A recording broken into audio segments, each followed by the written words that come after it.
நீங்க எண்ணி பார்க்கணும், நீங்க சிந்திக்கணும். இப்படிப்பட்ட இடத்துல இருக்கிறோம். என் தமிழ் இனத்திற்கான ஒரு ஊடகங்கள், ஒரு பத்திரிகைகள், ஒரு தர்மத்தின் நியாயத்தை பேசுகிற ஒரு நீதி அரசர் இல்ல. எனக்கு ஆட்சியாளர்கள், ஓபிஎஸ், சிபிஎஸ் அமைச்சர்கள் இல்ல.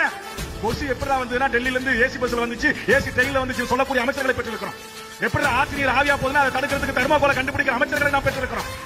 இந்த மண்ணில் நாங்க வாழறோம். அடி முட்டாள்கள் நான் கேட்கிறேன். அன்னைக்கு ஐயா பெரியார் சொன்ன அடி முட்டாள் தமிழ் நான் சொல்றேன். இன்னைக்கும் இவன் கூத்தாடிகளையும் கூத்தாடி நாய்களையும் கட்டி பிடிச்சு தூக்கி பிடிச்சு கட்ட வச்சு பாரம்பரிய கொண்டாடுறது.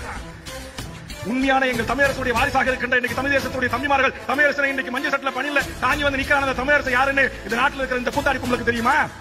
எங்கள் தமிழக தேசிய தலைவர் அவர்கள் இன்னைக்கு அறிவித்திருக்கிற நவம்பர் 27 மாவீரனுடைய தியாக வரலாறும் வீரம் தெரிந்த விடுதலை போராட்டத்தின் தியாகத்தை பற்றி இந்த கூத்தாடிகள் அழைக்க அரசியலுக்கு வருகிறார். ஊழலை ஒழிப்பேன், லஞ்சத்தை ஒழிப்பேன் சொல்றவனுக்கு அதை பற்றி 5 நிமிடம் எங்க வைகோ மாதிரி நீ 5 மணி நேரம் பேச வேண்டாம். 5 நிமிஷம் பேசுவதற்கு உனக்கு தகுதி இருக்கிறது.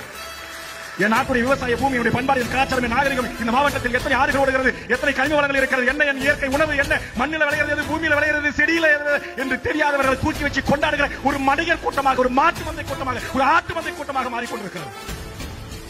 இந்த கூட்டத்தை எங்க இந்திய தேசம் மிக சிறப்பா கையாண்டுகிட்டு இருக்காங்க. அப்பப்ப ஒரு புது பிரச்சனை, அப்பப்ப இறக்கி ஒரு மீத்தேன் வெடிச்சா வேற ஒரு பிரச்சனை, ஹைட்ரோ கார்பனுக்கா வேற ஒரு பிரச்சனை, கூடங்குளத்துக்கா வேற ஒரு பிரச்சனை. எல்லாத்துக்கும் சேர்ந்து இன்றைக்கு நாம் இந்திய விரோதிகள், நாம் தீவிரவாதிகள், நாம் பிரிவினவாதிகள். எங்க போய் நாங்க முட்டிக்கிறது?